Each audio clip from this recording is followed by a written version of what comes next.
होदा sir की पाठशाला। Good morning students, welcome again to Hoda sir की पाठशाला। आज मैं आप लोगों के लिए लेकर के आया हूँ आपके साइंस का physics portion, light, reflection and refraction. इस चैप्टर में हम लोग स्पेशली मिरर, जिसमें कि कनकेव और कन्वेक्स, और लेंसेज, अगेन फिर से कन्वेक्स और कनकेव लेंस के बारे में जानेंगे कि किस तरीके से वो इमेज का फॉर्मेशन करती है। तो आइए शुरुआत करें लाइट की डिफिनेशन के साथ। तो जैसा कि आपको मालूम है, लाइट एक फॉर्म ऑफ एनर्जी है जो कि हमें देखने में मदद करती है। तो हम बहुत ही सिंपली इसको डिफाइन कर सकते हैं कि light is a form of energy which gives us the power of vision, या फिर विच एनेबल्स अस टू सी। ये बहुत ही कॉमन फेनोमेना है जिसमें कि इमेज का मिरर में formation, twinkling of stars, rainbows का फॉर्मेशन और लाइट की बेंडिंग वगैरह, ये सारा चीज़ इसके अंदर आता है। लाइट की प्रॉपर्टीज़ को अगर हम लोग देखें तो लाइट एक इलेक्ट्रोमैग्नेटिक वेव है। इस वजह से इसको ट्रेवल करने के लिए किसी मीडियम की ज़रूरत नहीं पड़ती है। जैसा कि क्लास 9th में हम लोगों ने साउंड के बारे में पढ़ा था कि साउंड को किसी न किसी मीडियम की ज़रूरत पड़ती है, वो चाहे एयर हो या कोई मेटल हो, लेकिन लाइट को ट्रेवल करने के लिए किसी मीडियम की ज़रूरत नहीं पड़ती है। लाइट हमेशा जो है स्ट्रेट लाइन में ट्रेवल करता है और इस फेनोमेना को हम लोग रेक्टिलिनियर प्रोपेगेशन के नाम से जानते हैं। लाइट की डुअल नेचर होती है, वेव के फॉर्म में भी ये ट्रेवल करता है और पार्टिकल के फॉर्म में भी। और लाइट की वजह से शेडो कास्ट होती है। हम लोगों ने परछाई देखी है, जहाँ पर लाइट नहीं हो वहाँ परछाई अवेलेबल नहीं होगा। सूरज की रोशनी हमारे अर्थ तक पहुँचने में टोटल हमें 8 मिनट्स और 20 सेकंड्स का समय लगता है। इसी तरीके से स्पीड जो लाइट की होती है हाईएस्ट वैक्यूम में होती है, जो कि 3 × 10⁸ मीटर पर सेकेंड है। अगर हम लोग एयर की बात करें तो उसका स्पीड एयर में भी सेम ही है, यानी 3 × 10⁸ मीटर पर सेकेंड। और जब लाइट किसी सरफेस के ऊपर पड़ती है तो 3 तरीके का उसका इफेक्ट या रिजल्ट हम लोगों को देखने को मिलता है। पहला जो इफेक्ट है वह है रिफ्लेक्शन। तो रिफ्लेक्शन के लिए जान लीजिए कि कोई भी सरफेस, अगर वो सरफेस में की प्रॉपर्टीज जो है वो शाइनिंग हो, यानी शाइनिंग मटेरियल की बनी हुई हो, तो लाइट वहाँ से रिफ्लेक्ट हो जाएगा। दूसरा प्रॉपर्टी होता है रिफ्रैक्शन। अगर वो मीडियम ट्रांसपेरेंट हो तो लाइट वहाँ से अंदर जाकर रिफ्लेक्ट करेगा, यानी वो बेंड कर जाएगा। और तीसरा प्रॉपर्टी होता है एब्जर्प्शन। अगर वो सरफेस रफ हो तो लाइट एब्जर्व कर लेता है। कुछ इंपॉर्टेंट टर्म्स को जान लें, फिर हम लोग आगे बढ़ेंगे। इसमें है पहला रे ऑफ लाइट। तो ये मूवमेंट ऑफ लाइट जो है एक लाइन पर जब होती है एक ही डायरेक्शन में, तो उसको रे ऑफ लाइट बोलते हैं। बीम ऑफ लाइट, यानी कि एक लाइट का रे नहीं बल्कि बहुत सारी रेज एक साथ मिल करके, जिसको हम लोग बोलते हैं bunch of rays of light, इसको बोलेंगे बीम ऑफ लाइट। और बीम पैरेलल कब होगा? तो जब वो बीम ऑफ लाइट यानी बंचेस ऑफ रे जो है लाइट की, वो एक पैरेलल लाइन में ट्रेवल करेंगी, तो उसको हम लोग पैरेलल बीम बोलेंगे। नेक्स्ट टर्म को जाने हम लोग, रिफ्लेक्शन ऑफ लाइट।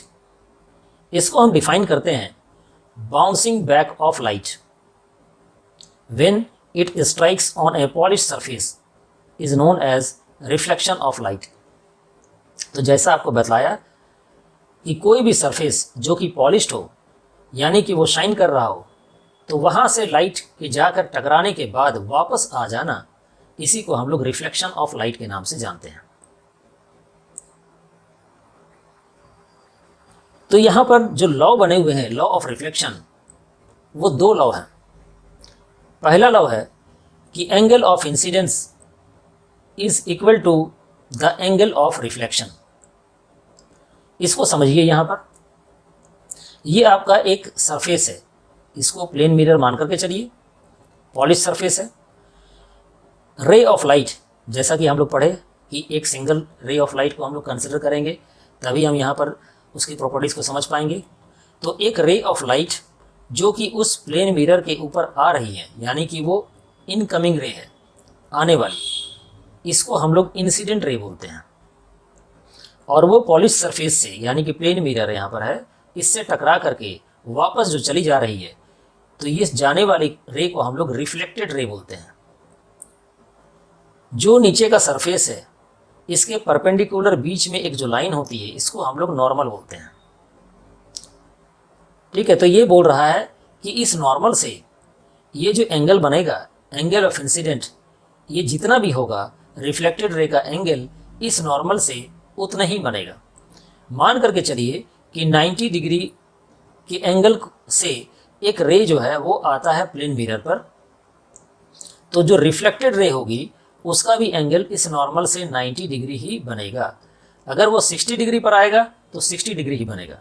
ये लॉ है, पहला लॉ है लॉ ऑफ रिफ्लेक्शन का। दूसरा लॉ क्या बोलता है? दूसरा लॉ ये बोलता है कि इंसिडेंट रे, रिफ्लेक्टेड रे और नॉर्मल, ये तीनों के तीनों एक ही प्लेन पर होंगे। यानी कि ये जो पॉइंट है मिरर का, जो प्लेन है, इंसिडेंट रे जिस जगह पर आकर के यहाँ पर टकरा रहा है और रिफ्लेक्टेड रे जो जा रहा है और जो नॉर्मल बना, ये तीनों एक ही पॉइंट पर होंगे। ये अलग अलग पॉइंट पर नहीं हो सकते हैं। चाहे तो वो सरफेस इस तरह से उबड़ खाबड़ ही क्यों ना हो, अगर यहाँ पर भी लाइट जो है किसी एंगल से अगर आ रही है इंसिडेंट रे, और मान करके चलिए कि ये यहाँ पर एक नॉर्मल बना रहा है, तो यहाँ पर जो रिफ्लेक्टेड रे होगा ये इतने ही एंगल पर होगा जो कि इंसिडेंट रे का एंगल यहाँ से बना रहा है, और तीनों एक ही प्लेन पर यानी इसी जगह पर ले करेंगे। ये दो लॉ ऑफ रिफ्लेक्शन है जिसको आपको याद कर लेना है, एग्जामिनेशंस में आती हैं क्वेश्चंस। कुछ टर्म अगेन देख लें, फिर आगे बढ़ेंगे हम लोग। इमेज किसको बोलते हैं? तो ये एक ऐसा पॉइंट है जहाँ पर कम से कम दो रे एक्चुअली में मीट करती हैं या फिर लगता है कि वो मीट कर रही हो। अभी इसको एक्सप्लेन करेंगे हम लोग। दूसरा रियल इमेज होता है या वर्चुअल इमेज होता है। तो अगर वो एक्चुअली में मीट कर रही है लाइन, और उस लाइन में उस इमेज को हम लोग स्क्रीन पर ला सकते हो, तो उसको रियल इमेज बोलते हैं। अगर वो मीट नहीं कर रही है एक्चुअली में, लेकिन लगता है कि मीट कर रही है, और उसको अगर स्क्रीन पर हम लोग ऑब्टेन नहीं कर सकते हैं, तो वर्चुअल इमेज है। यहाँ थोड़ा सा कन्फ्यूज़न आपको हुआ होगा, आइए इसको क्लैरिफाई कर लें। मान करके चलिए कि आपके पास ये एक प्लेन मिरर है। घर में आपके पास आईना होगा, आपने देखा होगा। तो ये एक मिरर है। कोई ऑब्जेक्ट यहाँ पर है इस पर्टिकुलर पोजीशन पर, या आप ही खड़े हो, तो यहाँ से दो लाइन हम लोग लेंगे। एक लाइन जो कि पैरेलल, ये प्रिंसिपल एक्सिस है, ये प्रिंसिपल एक्सिस के पैरेलल चलेगा, और ये लाइट मिरर से टकराने के बाद फिर वापस इसी लाइन पर वापस चला जाएगा। दूसरा जो है, क्योंकि दो लाइन को हमको मीट करवाना है, तो दूसरा लाइन जो है इस मिरर के फुट पर आएगा यहाँ पर, और फिर इतना ही एंगल बनाते हुए यहाँ से वापस चला जाएगा। यानी ये नॉर्मल है, इस नॉर्मल से ये जो एंगल बनेगा और यहाँ जो एंगल बनेगा बराबर होना चाहिए। यहाँ पर आप देख रहे होंगे कि ठीक से बन नहीं पाया है। अब यहाँ पर देखिए, ये जो लाइट का रे, रिफ्लेक्टेड रे गया इधर, और ये जो रिफ्लेक्टेड रे यहाँ पर गया, क्या ये दोनों कभी आपस में मिलेगा? तो कभी नहीं। तब हम क्या करेंगे? तब इस मिरर के पीछे एक इमेजिनरी लाइन हम लोग बनाएंगे। इस तरीके से एक लाइन को ड्रॉ कर देते हैं, इमेजिनरी लाइन यहाँ पर, और फिर इसको पीछे की तरफ खींचते हैं हम लोग यहाँ पर। तो मालूम चलता है कि यहाँ पर इस पर्टिकुलर पोजीशन पर एक इमेज बन रहा है। तो आप अक्सर मिरर में देखे होंगे कि मिरर के अंदर आपका इमेज बनता है। तो एक्चुअली में वो रियल इमेज नहीं है, क्योंकि दोनों लाइन वहाँ मीट नहीं कर रही है, लेकिन ऐसा लगता है, अपीयर्स टू मीट। इसलिए इसको हम लोग क्या बोलते हैं? इसको बोलते हैं वर्चुअल। अगर वो रियल नहीं हो, रियली लाइन मीट नहीं कर रही हो, तो उसको वर्चुअल हम लोग बोलते हैं। दूसरा, आप ध्यान दीजिए कि आप जिस पर्टिकुलर एरिया पे खड़े हो या डिस्टेंस पर खड़े हो, उस डिस्टेंस का मेजरमेंट मिरर तक जितना होगा, अंदर उतने ही दूरी पर आपका इमेज बनेगा। यानी कि ऑब्जेक्ट का डिस्टेंस और इमेज का डिस्टेंस मिरर से बराबर होगा। तीसरा चीज़ ध्यान दीजिए कि यहाँ पर जो है आपका हाइट जितना होगा, इमेज का हाइट भी उतना ही होगा। और चौथा चीज़ आप ध्यान देंगे कि इमेज जो है यहाँ पर लिटरली इन्वर्टेड होगा। अब उसको समझाएंगे अभी लिटरली इन्वर्टेड को। अब यहाँ पर इस डिफिनेशन से समझिए कि इमेज एक ऐसा पॉइंट जहां पर कम से कम दो लाइट रेज एक्चुअली में मिलती हैं या अपीयर्स टू मीट। तो यहाँ पर देख रहे होंगे एक रे ऑफ लाइट और दूसरा रे ऑफ लाइट, यहाँ पर ये एक्चुअली में मीट नहीं कर रहे हैं लेकिन पीछे में ये appears to meet. Real image किसको बोलते हैं? अगर वो एक्चुअली में मीट करता, मिल जाता, तो हम लोग उसको स्क्रीन पे ऑब्टेन कर सकते हैं। जैसे सिनेमा हॉल में पर्दे पर जो पिक्चर चलती हैं वो एक्चुअली में वहाँ पर मीट करती है और उसको स्क्रीन पर हम लोग ऑब्टेन कर लेते हैं। ठीक है, अगर वर्चुअल इमेज होता तो वो एक्चुअली में मीट नहीं करता, जैसा कि यहाँ नहीं कर रहा है, और उसको हम लोग स्क्रीन पर ऑब्टेन नहीं कर सकते हैं। तब आप कैरेक्टरिस्टिक्स ऑफ इमेज देख लीजिए। यहाँ पर ये बनाएगा वर्चुअल, यानी कि रियल नहीं है। यहाँ पर हम लोग इसको इमेजिन करके चले हुए हैं, इसलिए ये वर्चुअल होगा। इरेक्ट बोलते हैं सीधा को, इस तरीके से ऊपर की तरफ बना तो इरेक्ट होगा। साइज जो है इमेज की इक्वल होगी साइज ऑफ ऑब्जेक्ट से। इमेज जो फॉर्म होगा वो मिरर के पीछे होगा, ठीक है, ऑब्जेक्ट फ्रंट में होगा, और ये लेटरली इन्वर्टेड होगा। लेटरली इन्वर्टेड का मीनिंग क्या होगा? आप जो है पुलिस की गाड़ी पर अक्सर लिखा हुआ देखा होगा इस तरीके से उल्टा, POLICE। क्वेश्चन आता है एग्जामिनेशन में कि इस तरीके से उल्टा क्यों लिखा हुआ रहता है। या एम्बुलेंस में आपने देखा होगा इस तरीके से उल्टा लिखा हुआ होगा, AMBU, ठीक है, LA, इस तरीके से क्यों उल्टा लिखा हुआ होता है ये? तो ये इसलिए होता है क्योंकि सामने वाली गाड़ी का जो मिरर है, रियर मिरर इसको बोलते हैं, पीछे देखने वाला, वो इसको सीधा पढ़े। तो ये जो लिखावट है इसी को हम लोग लेटरली इन्वर्टेड बोलते हैं। मिरर के सामने आप खड़े होकर के कभी अपने राइट हैंड को उठाइएगा तो आप देखिएगा कि जो इमेज फॉर्मेशन हो रहा है उसका लेफ्ट हैंड उठ रहा है। इसी को हम लोग लेटरली इन्वर्सन बोलते हैं। तो मिरर की जब बात कर रहे हैं तो दो तरह का मिरर होता है। एक होगा प्लेन मिरर जो हम घर पे इस्तेमाल में लाते हैं, और दूसरा होता है स्फेरिकल मिरर। प्लेन मिरर में इमेज वर्चुअल बनेगा, इरेक्ट होगा,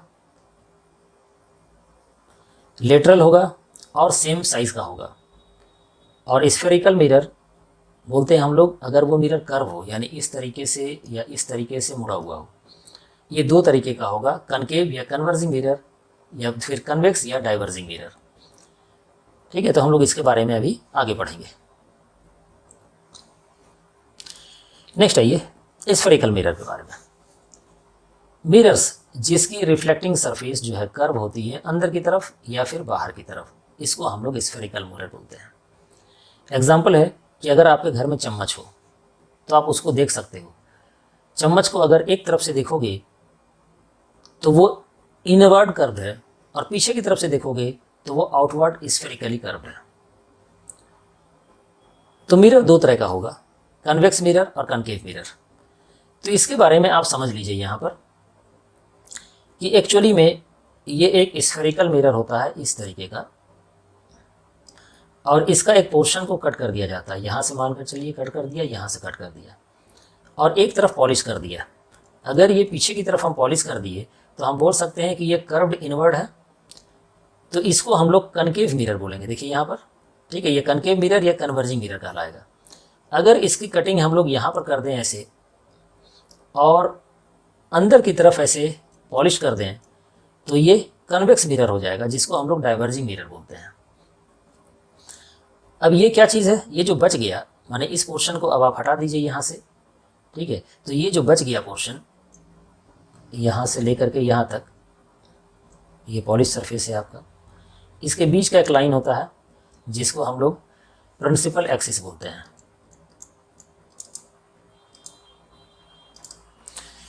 ये जो कहलाता है ये अपर्चर कहलाता है, इसको बोलते हैं अपर्चर, और इसको MN से रिप्रेजेंट करते हैं। ये जो सेंटर प्लेस था ये सेंटर ऑफ कर्वेचर कहलाता है, यानी कि वो यहाँ पर आएगा, ये कैपिटल C से डिनोट होता है। इसी तरीके से C और ये यहाँ पर जो होता है ये पोल कहलाता है। इन दोनों के बीच का जो डिस्टेंस है इसको हम लोग F बोलते हैं, फोकस। और ये जो लेंथ होता है ये लेंथ स्मॉल f से डिनोट होता है, जिसको बोलते हैं फोकल लेंथ। यहाँ पर जान लीजिए, यहाँ से यहाँ का जो डिस्टेंस है इसको हम लोग रेडियस भी बोलते हैं। तो r जो होगा radius is equal to 2f, focus length के बराबर होगा 1 और यहाँ से यहाँ 2, इसलिए r इक्वल टू 2f। इस फार्मूला को याद रखिएगा, आगे न्यूमेरिकल्स वगैरह बनाने में काम आएगा। अब आइए डिटेल में इसको हम लोग देख लें। तो यहाँ पर आप देख रहे हैं कि ये कनकेव लेंस मिरर का जो है एक अपर्चर है। तो आइए इसको समझें। ये जो बीच से लाइन पास हो रहा है इसको हम लोग प्रिंसिपल एक्सिस बोलते हैं। जिस पर्टिकुलर जगह पर ये प्रिंसिपल एक्सिस क्रॉस करेगा मिरर को, इस पॉइंट को हम लोग पोल कहते हैं। रेडियस ऑफ कर्वेचर जो होगा इस पूरा स्फीयर का, वो C यानी कि सेंटर ऑफ कर्वेचर कहलाएगा। बीच में सेंटर ऑफ कर्वेचर और पोल के बीच का जो डिस्टेंस है यहाँ पर, ये फोकस कहलाता है और इसकी जो लेंथ है ये फोकल लेंथ कहलाती है। और इसी के बारे में अभी आपको बतलाया था आपको, जहाँ पर हमने r इक्वल टू 2f निकाला था फार्मूला। नेक्स्ट आइए देखें हम लोग रूल्स फॉर मेकिंग अ रे डायग्राम बाय स्फेरिकल मिरर। तो पहला रूल ये बोलता है a ray parallel to the principal axis after reflection will pass through the principal focus in case of a concave mirror or appears to diverge from the principal focus in case of a convex mirror। यानी कि अगर concave mirror को अगर आप लेते हो तो कोई रे अगर वहां से पास हो रही है, ठीक है, तो ये रिफ्लेक्ट कहाँ पर होगी? तो ये प्रिंसिपल फोकस पर रिफ्लेक्ट होगी। F यहाँ पर है, C यहाँ पर है, P यहाँ पर है। और यही अगर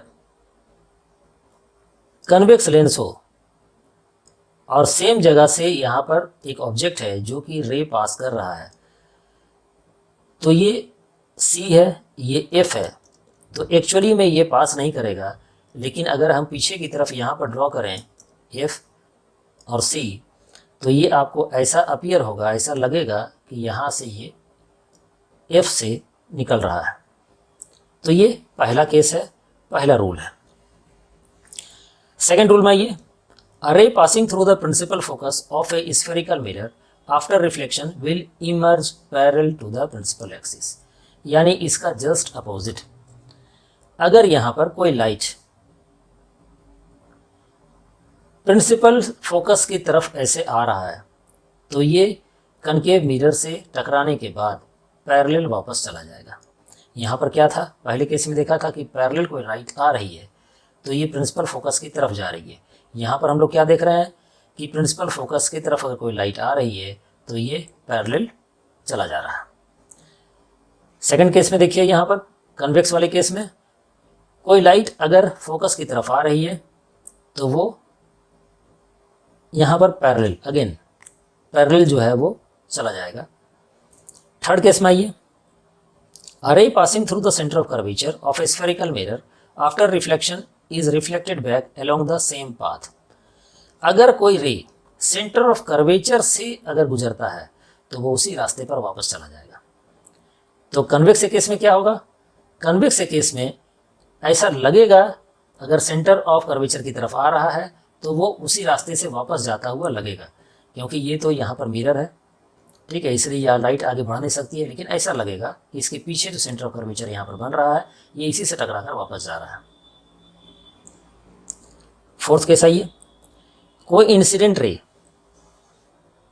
अगर वो प्रिंसिपल एक्सिस के ओब्लिक पोल के ऊपर जा रहा है तो वो उसी एंगल्स को बनाता हुआ रिफ्लेक्ट कर जाएगा। तो यहाँ पर देख रहे हैं आप, ठीक है, पोल के ऊपर आया और पोल से टकरा करके वापस चला गया। और कन्वेक्स के केस में भी सेम होगा, यहाँ पर पोल से टकराएगा और ये वापस चला जाएगा। तब आप आइए कनकेव मिरर में इमेज फॉर्मेशन कैसे हो उसको देख लें। रूल्स हम लोगों ने देख लिया है।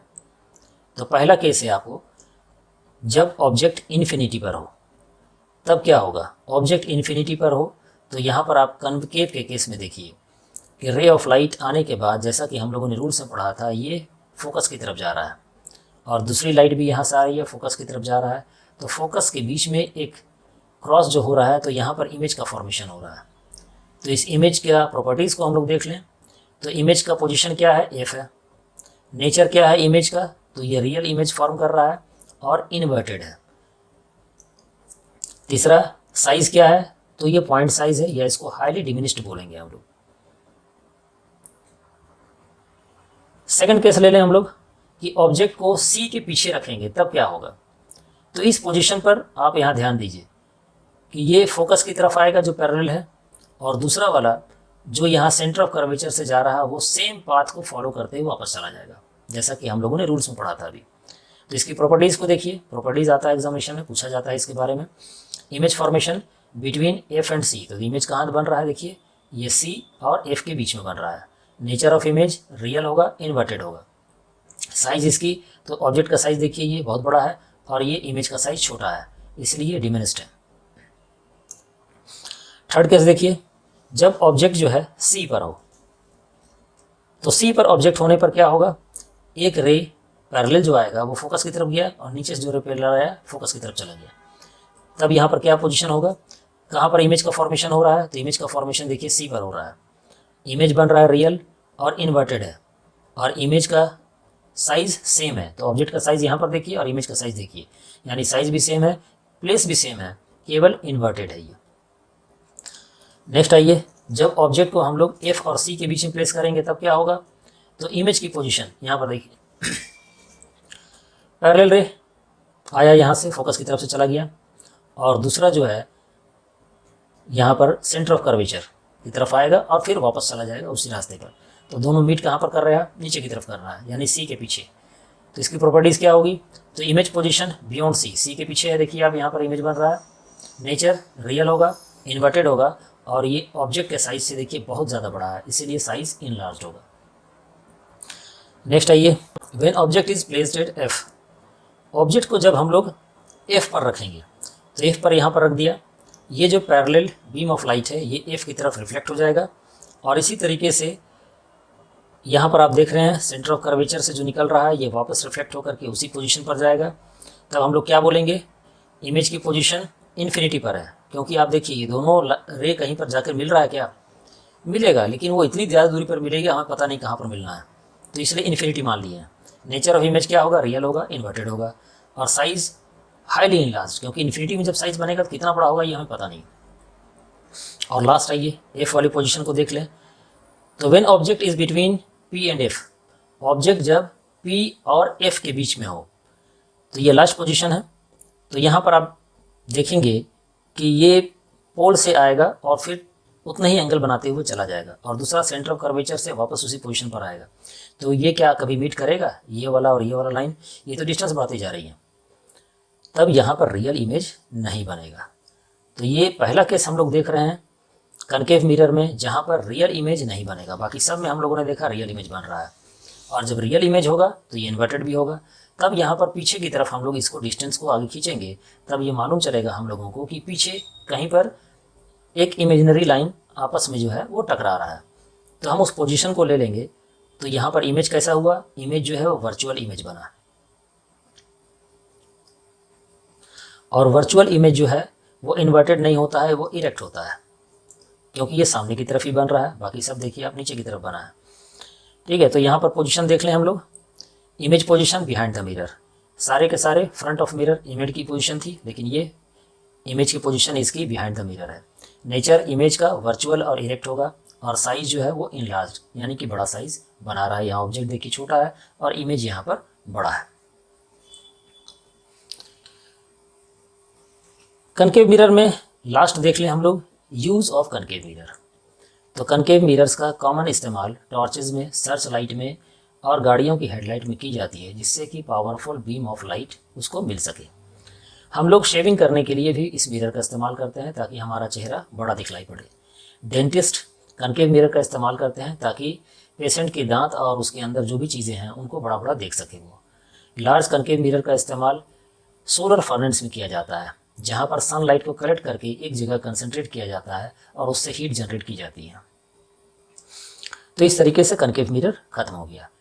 तो स्टूडेंट्स, आपको अगर हमारा चैनल पसंद आ रहा हो तो आप इसे प्लीज़ लाइक करें और सब्सक्राइब करें। अब हम लोग आगे बढ़ेंगे image formation by convex mirror. तो कन्वेक्स मिरर का अगेन फिर हम लोग रूल देख लें। तो कन्वेक्स मिरर में ऑब्जेक्ट अगर इन्फिनिटी पर हो तो वो टकराने के बाद, ठीक है, डाइवर्ज होगा। अभी तक हम लोग देख रहे थे कन्वर्ज हो रहा था। कन्वर्ज का मतलब हुआ कि इस तरीके से टकरा करके वापस फोकस पर आया यहाँ पर, तो ये कन्वर्जिंग हुआ, इधर से आया इधर से कन्वर्ज हो गया। लेकिन यहाँ पर आप देखिए, ठीक है, ये जो इस तरीके से बन रहा है, तो ये यहाँ से टकराने के बाद ऊपर जा रहा है, यहाँ से जो आएगा ये टकराने के बाद इधर चला गया, तो इसको हम लोग डाइवर्ज बोलते हैं। तो कनकेव मिरर कन्वर्जिंग मिरर होता है और कन्वेक्स मिरर डाइवर्जिंग मिरर होता है, ठीक है। तो इस चीज़ को आप ध्यान देंगे। यानी कि ये रे कभी आपस में मिलेगी क्या, ये तो डिस्टेंस बढ़ाता चला जा रहा है। तो फिर से वही चीज़ कि पीछे की तरफ हम लोग, ठीक है, इसका इमेज फॉर्मेशन करेंगे, यानी कि ये रियल इमेज नहीं बनेगा, ये वर्चुअल इमेज बनेगा। सेकंड केस हम लोग देखेंगे कि अगर पैरेलल लाइट यहाँ पर आ रहा है, ठीक है, तो वो कन्वर्ज होगा इधर, और दूसरा जो लाइट यहाँ से आएगा, ठीक है, वो सेंटर ऑफ कर्वेचर, यानी इस वाले सेंटर ऑफ कर्वेचर नहीं, इसके पीछे वाले सेंटर ऑफ कर्वेचर पर, तो वो उसी पाथ को फॉलो करते हुए वापस चला जाएगा। तो इन दोनों ही केस में हम लोग देख लें यहाँ पर कि इसकी प्रॉपर्टीज़ क्या होगी। तो पहला केस में हम लोग देख रहे हैं कि when object is placed at infinity, जब ऑब्जेक्ट जो है वो इन्फिनिटी में होगा तो इमेज की पोजीशन एफ पर होगी। यहाँ आप देख रहे हैं एफ में है। नेचर ऑफ इमेज वर्चुअल होगा, क्योंकि ये मिरर के दूसरे साइड पर बना रही है, पीछे की तरफ बना रही है, इसलिए वर्चुअल होगा और इरेक्ट होगा। और साइज़ देखिए आप, पॉइंटेड साइज है। दूसरी प्रॉपर्टीज़ देख लें कि जब हम लोग पोल और इन्फिनिटी के बीच में रखते हैं यहाँ पर, तो इमेज का फॉर्मेशन कहाँ पर हो रहा है, तो आप देख रहे होंगे एफ और पी के बीच में यहाँ पर हो रहा है। नेचर क्या होगा इसका, फिर से ये सामने की तरफ एक्चुअली लाइन मीट नहीं कर रही है, इसलिए ये वर्चुअल होगा और इरेक्ट होगा। और साइज़ जो है ये डिमिनिश्ड है, बहुत छोटी है। आप यहाँ देख रहे हैं ऑब्जेक्ट का साइज़ बड़ा है और ये इमेज का साइज़ बहुत ही छोटा है। यूजेस देख लें हम लोग कन्वेक्स मिरर का। तो कन्वेक्स मिरर का इस्तेमाल रियर व्यू मिरर के तौर पर व्हीकल्स में की जाती है। तो आप जो गाड़ी के सामने शीशा देखते होंगे, जिससे कि पीछे का सड़क या फिर जो व्हीकल्स है उसको देख पाते हो आप, तो आप ध्यान देते होंगे कि वो इरेक्ट होती है प्रॉपर्टीज़, यानी गाड़ियाँ जो है या इंसान जो है वो खड़े नज़र आएंगे लेकिन छोटे दिखलाई पड़ेंगे, डिमिनिश इमेज होगा। और वाइडर व्यू होता है, यानी कि आईने में जितना व्यू आना चाहिए, ठीक है, उससे बहुत ज़्यादा व्यू आप देख पाते हैं उसमें। तो इस तरीके से कर्व्ड होती है आउटवर्ड, इसलिए वाइडर व्यू यहाँ पर शो करता है। कन्वेक्स मिरर का इस्तेमाल ब्लाइंड टर्न्स में भी की जाती है, जहाँ पर टर्निंग है, मान करके चलिए कोई सड़क बना हुआ है इस तरीके से, अब यहाँ गाड़ी आ रही है तो दिखलाई नहीं पड़ेगा, तो ये वाला और ये वाला जो पोर्शन है यहाँ पर ये मिरर लगा दी जाती है, ताकि इधर आने वाली गाड़ी को इधर वाली गाड़ी का दिखलाई पड़े और इधर आने वाली गाड़ी को इस गाड़ी के बारे में पता चल सके। शॉप्स में एज ए सिक्योरिटी मिरर के तौर पर भी इसका इस्तेमाल किया जाता है। मान के चलिए कि ये शॉप है आपका, ठीक है, आप जो है इस पर्टिकुलर पोजीशन पर यहाँ पर बैठे हुए हो काउंटर लगा करके, कैमरा नहीं है आपके पास, तो यहाँ पर आप अगर आप मिरर लगा देते हो, यहाँ मिरर लगा देते हो, तो आपको पूरा का पूरा शॉप का व्यू यहाँ बैठ करके मिल जाएगा। नेक्स्ट आइए, sign convention for reflection by spherical mirror. तो साइन कन्वेंशन आपने मैथमेटिक्स में ग्राफ पढ़ा होगा, एक एक्सिस होता है, एक वाई एक्सिस होता है। उसको अगर आप कंसिडर करेंगे तो ये आपको समझने में ज़्यादा आसानी हो जाएगी। तो आप देख पा रहे हो यहाँ पर पोल है, पोल के लेफ्ट हैंड साइड पर हम लोग, जैसा कि अभी जितने भी ऑब्जेक्ट को लिए हम लोगों ने ऑब्जेक्ट लेफ्ट हैंड साइड पर यहाँ पर इस तरीके से रखा और फिर यहाँ से रे को, ठीक है, पोल की तरफ लेकर के आया। तो जब डायरेक्शन इंसिडेंट लाइट का इस तरफ हो तो इसको हम लोग पॉजिटिव मान के चलते हैं, और लाइट की डायरेक्शन अगर इधर हो तो इसको हम लोग नेगेटिव मानेंगे। इसी तरीके से हाइट, अगर ये हाइट यहाँ पर इस तरीके से दिए हुए हैं तो ये पॉजिटिव होगा, और हाइट अगर इधर दे दिए हम लोग इस तरीके से तो ये नेगेटिव होगा। तो ये साइन कन्वेंशन का इस्तेमाल मैथमेटिकल प्रॉब्लम को सॉल्व करने में की जाती है। जब वहाँ पर डिस्टेंस दिया हुआ होगा ऑब्जेक्ट का, तो प्लस में है या माइनस में है वो देख करके आप आइडिया लगा पाओगे कि वो लाइट की डायरेक्शन किधर है, या फिर हाइट जो है ऑब्जेक्ट का वो किस तरफ है। अब आइए, दो फार्मूला है, केवल दो फार्मूला को आप सॉल्व कर लेंगे, आपका किसी भी तरह का मैथमेटिकल प्रॉब्लम इस चैप्टर से सॉल्व हो जाएगा। पहला है मैग्नीफिकेशन का। Magnification M height of the image H dash divided by height of the object. तो अगर ये दो चीज़ दिया हुआ है, हाइट ऑफ द इमेज और हाइट ऑफ द डिस्टेंस, तो आप मैग्नीफिकेशन निकाल सकते हो किसी भी ऑब्जेक्ट का। दूसरा मैग्नीफिकेशन निकालने का, अगर डिस्टेंस दिया हुआ है इमेज का और डिस्टेंस दिया हुआ ऑब्जेक्ट का, तो distance of the image divided by distance of the object, तो आप उसका मैग्नीफिकेशन निकाल सकते हो, ठीक है, ये माइनस में। तो इस तरीके से हम बोल सकते हैं कि H dash by H is equal to minus V by U. तो मिरर फार्मूला ये बोलता है 1/v plus 1/u is equal to 1/f, जहाँ पर कि यहाँ v जो है इमेज का डिस्टेंस है, u ऑब्जेक्ट का डिस्टेंस है और f फोकल लेंथ है। तो अगर इमेज का डिस्टेंस, ऑब्जेक्ट का डिस्टेंस और फोकल लेंथ में से कोई एक चीज़ नहीं दिया हो तो आप आसानी से इस फार्मूला से निकाल सकते हो। लेकिन अगर दूसरे में हाइट दिया हो ऑब्जेक्ट का और इमेज का, तो आपको इस फार्मूला को पुट करने के पहले मैग्नीफिकेशन निकालना होगा, तब आप वहाँ पर प्रॉब्लम को सॉल्व कर पाओगे। आइए अब लाइट रिफ्रैक्शन वाले पोर्शन को कवर करते हैं। ये रिफ्रैक्शन क्या होता है? तो जब लाइट की रे किसी एक मीडियम से दूसरे मीडियम में पास कर रही हो, तो जिसकी वजह से लाइट बेंड कर जाती हैं, इसी बेंडिंग ऑफ लाइट को हम लोग रिफ्रैक्शन ऑफ लाइट बोलते हैं। तो नेचुरल सा चीज़ है, वो मीडियम ट्रांसपेरेंट होना चाहिए। वो मीडियम चाहे एयर हो, ग्लास हो, वाटर हो या फिर ऑयल हो, एक मीडियम से दूसरे मीडियम में जाते ही वो बेंड करती हैं किसी तरफ। और इसके पीछे रीज़न ये है कि हर मीडियम का रिफ्रैक्टिव इंडेक्स अलग अलग होता है। तो जिसका रिफ्रैक्टिव इंडेक्स ज़्यादा हो वो डेंसर मीडियम कहलाता है, और जिसका रिफ्रैक्टिव इंडेक्स कम हो वो रेयरर मीडियम कहलाता है।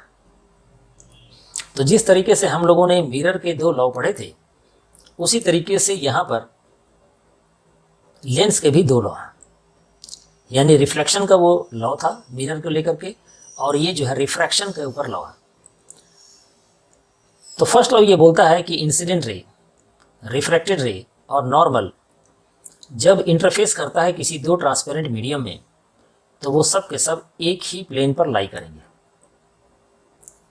और दूसरा ये बोलता है कि ratio of sine of angle of incidence और sine of angle of refraction ये कांस्टेंट होगा, और इसी को हम लोग स्नेल्स लॉ भी बोलते हैं। ये बहुत इंपॉर्टेंट है स्नेल्स लॉ, याद रखिएगा। आइए इसको समझ लें। ये आप नीचे देख रहे होंगे एक ग्लास स्लैब है और ऊपर एयर है हवा से।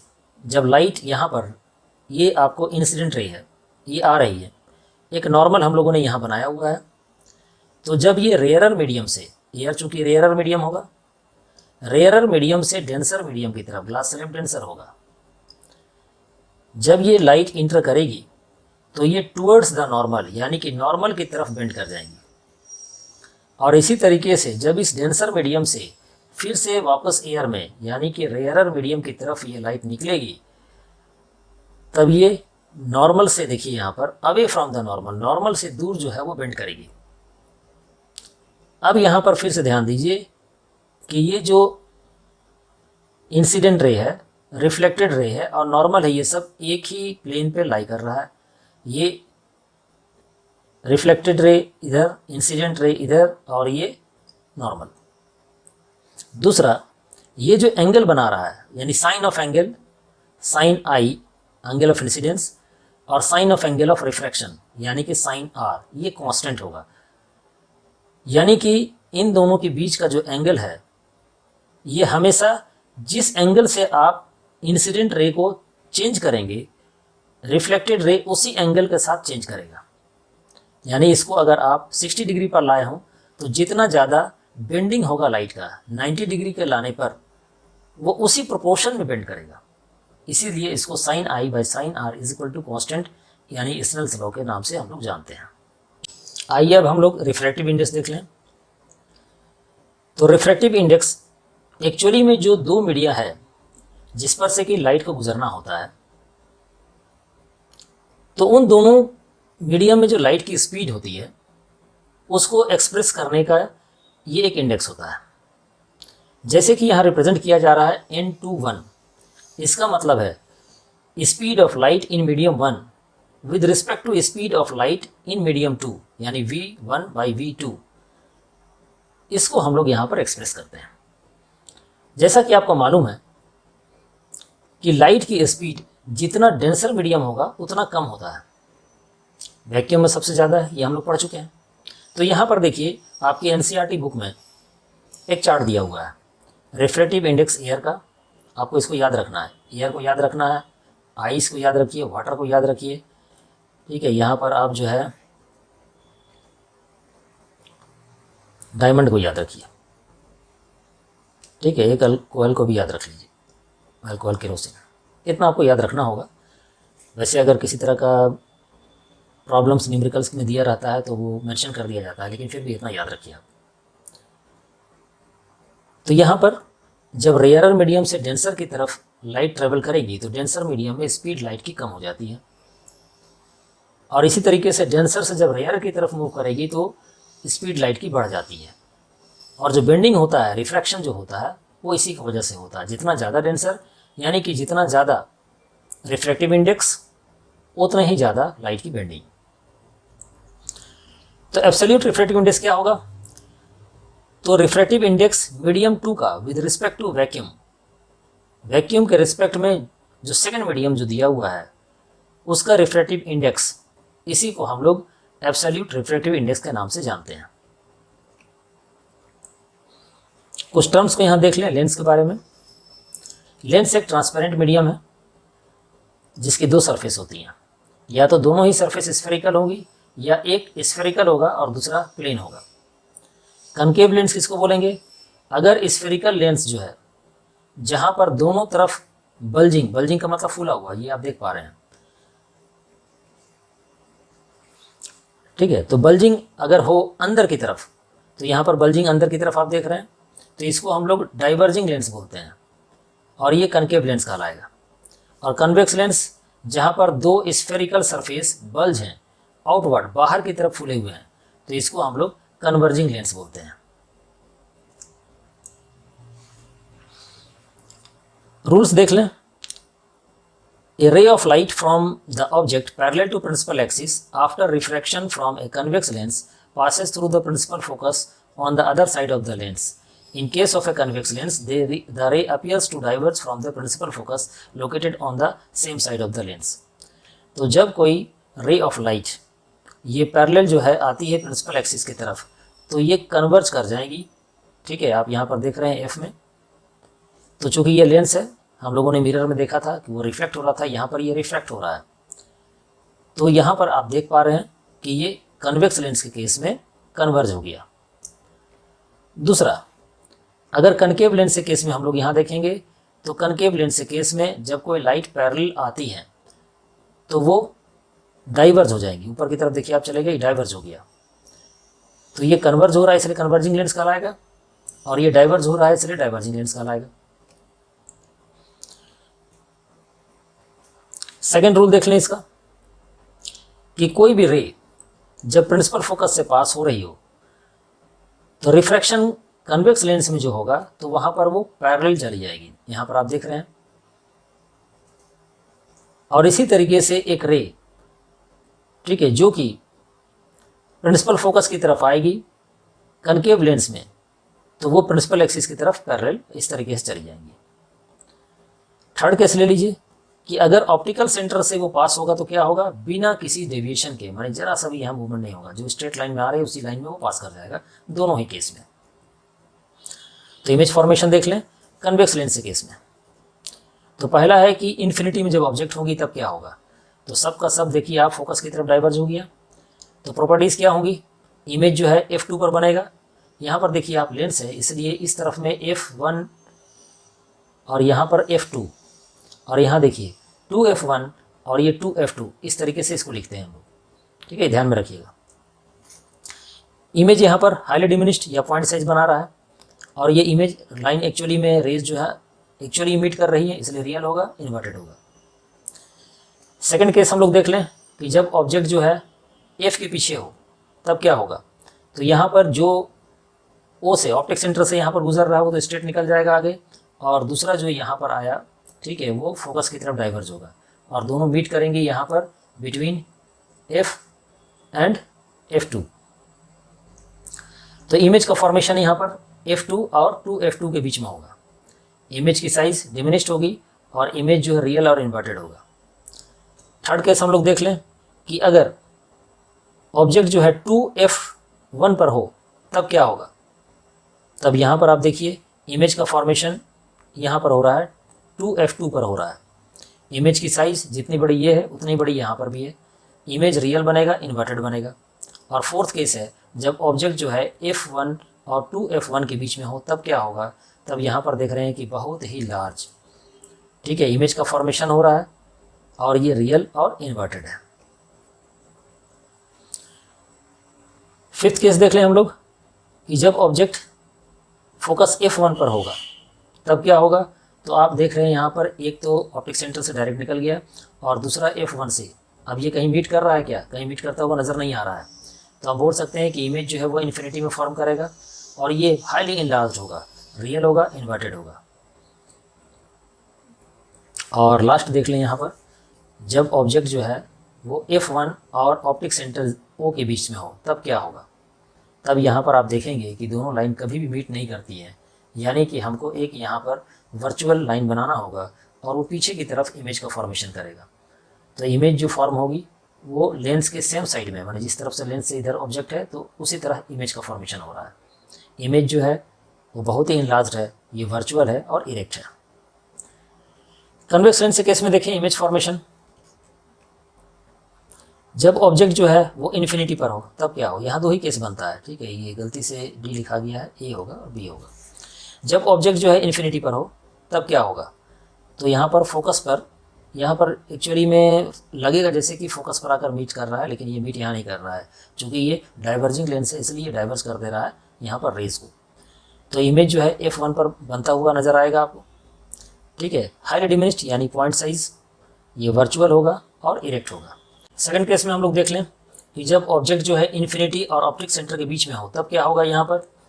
तो यहाँ पर आप देख पा रहे हैं कि ये डाइवर्ज हो गया, ठीक है, ऐसा लग रहा है जैसे कि f1 से डाइवर्ज हो रहा हो और दूसरा जो ऑप्टिक सेंटर से जा रहा है वो स्ट्रेट लाइन पे पास कर जाएगा, यानी कि इमेज जो फॉर्म होगी वो f1 और ऑप्टिक सेंटर के बीच में होगा। इमेज जो है वो डिमिनिश होगी, यानी कि छोटी, आप यहाँ देख रहे हो ऑब्जेक्ट बड़ी है और इमेज छोटा है, और इमेज जो है वो वर्चुअल और इरेक्ट होगा।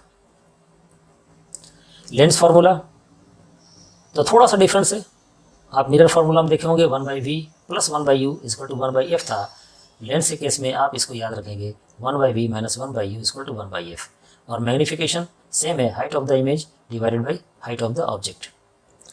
यहाँ पर पावर ऑफ द लेंस को देख लें, द डिग्री ऑफ कन्वर्जेंस और डाइवर्जेंस ऑफ रे light is expressed in term of power, ठीक है, और ये पावर को हम लोग रिप्रेजेंट करते हैं, इसका ऐसा यूनिट जो होता है वो डायप्टर होता है। तो P = 1/f। कन्वेक्स लेंस का पावर पॉजिटिव होगा और कनकेव लेंस का पावर नेगेटिव होगा। तो स्टूडेंट्स, इस चैप्टर में आपको इतना ही पढ़ना है।